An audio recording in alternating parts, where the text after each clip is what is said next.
Nous sommes ravis aujourd'hui de vous présenter notre démarche de création d'applications chez Interlude Santé à travers une toute nouvelle application Natis conçue pour les futurs parents.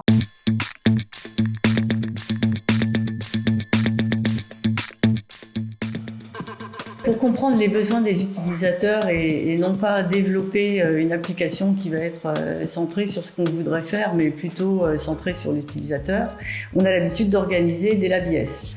Lors de ces Lab IS, on va interroger à la fois des maternités, des professionnels de santé, donc des cadres de santé, mais aussi des professionnels de ville et des futurs parents pour comprendre un petit peu quels sont leurs besoins.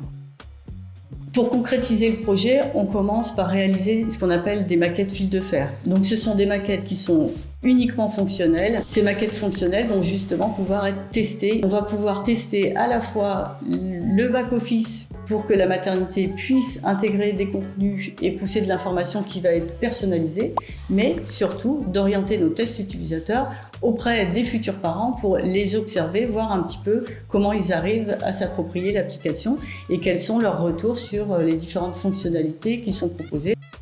Une fois qu'on a validé les fonctionnalités de l'application, on va les décliner dans un style graphique. Et c'est là qu'on va faire rentrer un petit peu l'ambiance, la nouvelle colorimétrie. Et là, l'objectif, c'est vraiment d'avoir une application qui soit simple, intuitive et réellement accessible. Une fois ces prototypes réalisés, ils sont directement testés auprès des utilisateurs.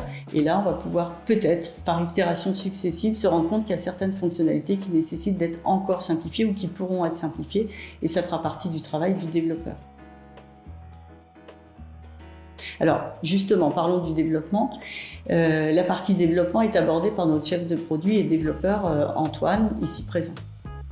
Pour développer Natis, nous avons décidé d'utiliser Capacitor, qui est une technologie cross-platform qui nous permet d'avoir une seule base de code à la fois pour l'application Android et l'application iOS. Donc ça nous facilite grandement la maintenance et accélère le temps de développement. Pour l'interface d'administration, nous avons opté pour WordPress, qui est très attendu par les webmasters. Donc la V1 de l'application est déjà bien avancée et j'ai hâte de m'atteler à la deuxième version.